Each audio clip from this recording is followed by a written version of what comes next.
Un article du Monde qui est hélas derrière un paywall, donc on ne pourra pas le lire en entier, et on aura l'essentiel dans le même article repris par F de Souche. À Romans-sur-Isère, un coup de force de militants d'ultra-droite venus de toute la France. Des notes du renseignement territorial auquel Le Monde a eu accès détaillent les violents affrontements qui ont eu lieu entre les forces de l'ordre d'un côté et des membres de l'ultra-droite venus d'un peu partout de France. Puis le lynchage d'un militant par des jeunes habitants du quartier de la Monnaie.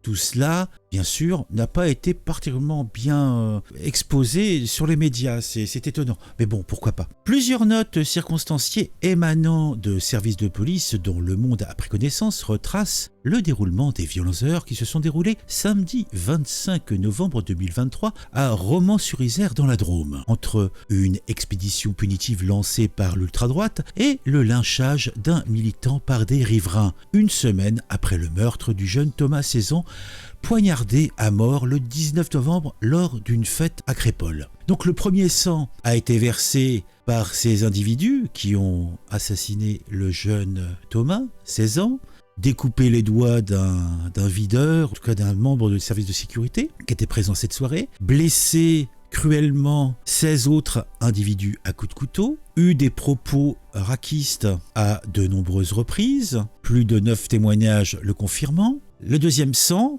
a encore été l'œuvre de ces énergumènes qui ont lynché encore un individu pour ce qu'il était. Puisque cette personne était installée dans un véhicule, il semblerait, et elle a été chopée par des individus venant de la Cité de la Monnaie, et ils l'ont lynché, l'ont menacé de le faire cramer avec un bidon d'essence si le jeune homme ne s'exécutait pas et ne se mettait pas à poil. Donc le deuxième sang, le troisième sang a été cette fois-ci pour les CRS qui ont fait couler celui encore de ces militants ultra-droite qui auraient bien mieux fait de rester chez eux, puisque on se demande qu'est-ce qu'ils cherchaient en venant là, je ne comprends pas. À part permettre aux gens qui veulent que tout cela soit laissé sous le tapis, ces comportements toxiques, une fois de plus au devant de la scène et une fois de plus par les malencontreuses prestations de ces jeunes gens, on se retrouve dans la situation où on est en position où encore ça va être l'occultation quasi totale de tout cela, parce que on est en train de se défendre pour des choses qui ne se sont pas passées, alors que ce qui se passait passe sous silence avec la complicité des médias, du gouvernement, etc. Donc tout cela est un petit peu dégueulasse.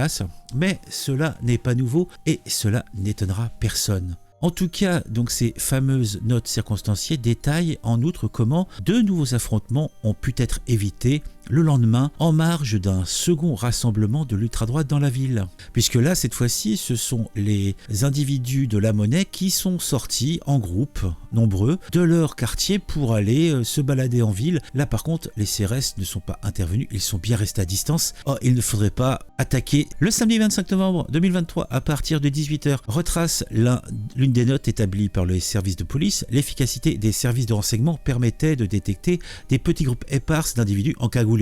Oui, bon, ça, ils savaient depuis la veille qu'ils allaient venir. De là à se demander si ce n'est pas des agents provocateurs sur des groupes Telegram qui n'ont pas motivé tout ça, on se pose des questions. Lesquels se mettaient en mouvement pour venir dans le quartier de la Monnaie au fin d'en découdre avec les habitants? Ça, c'est ceux qui l'insinuent. Toutes les personnes qui étaient là-bas, a priori, disaient que non, ils étaient là pour manifester. Pour la plupart des membres de l'ultra-droite, ces militants sont venus de toute la France, Besançon, Paris, Montpellier ou Nantes, armés de battes de baseball et de mortiers d'artifice. Ils convergent vers cette cité populaire de Romans-sur-Isère, d'où sont originaires la plupart des 9 suspects impliqués dans le meurtre de Thomas, qui seront mis en examen quelques heures plus tard, peut-être quelques heures trop tard. Par contre, on remarquera que les quelques individus qui ont participé à cette manifestation parmi les troupes de l'ultra-droite, elles, le lundi déjà, elles étaient jugées, condamnées et en tôle. Donc on voit que quand ils veulent, ils peuvent aller vite, il ne faut pas grand-chose. Sur plusieurs vidéos, on les voit défiler au cri Islam hors d'Europe, derrière une banderole Justice pour Thomas.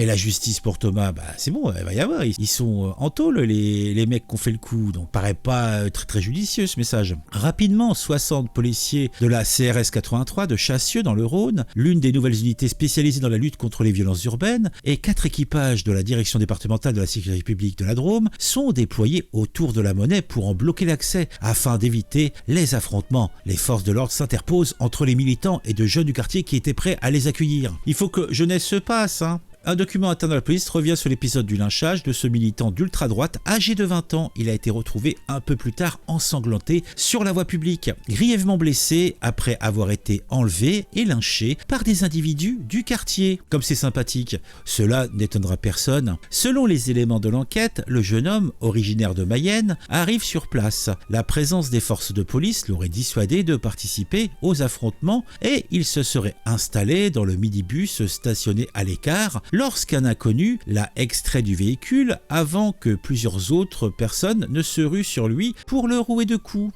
Comme c'est sympathique là encore. Certains, affirment-ils, portaient un jerrycan d'essence et ont menacé de le brûler vif s'il ne se déshabillait pas. Sur les réseaux sociaux circulent des images le montrant nu, assis sur le sol, entouré de personnes dont certains portent des capuches rabattues sur le visage. Tout cela m'a l'air tellement sympathique et tellement en osmose avec l'événement de Crépol. Il est de nouveau frappé et, toujours selon ses déclarations, perd connaissance avant de reprendre ses esprits dans le hall d'un immeuble selon une source policière. Ce sont des anciens du quartier, dont au moins 2 personnes connues pour leur lien passé avec l'islamisme radical, qui ont fait jouer leur autorité pour éviter le pire. On doit la vie du jeune homme à des islamistes radicaux. Eh ben dis donc, c'est beau, c'est propre tout ça. Comme le disent nos amis de gauche, on a affaire à des bons Français. Faut arrêter les plaisanteries. Contactés, les policiers finissent par intervenir et prendre en charge la victime. Ils se font forts de savoir tout ce qui se passe, c'est marrant, là ils savaient pas. Vous savez, quand on a des agents provocateurs sur les groupes Telegram, tout ça pour manipuler les gens,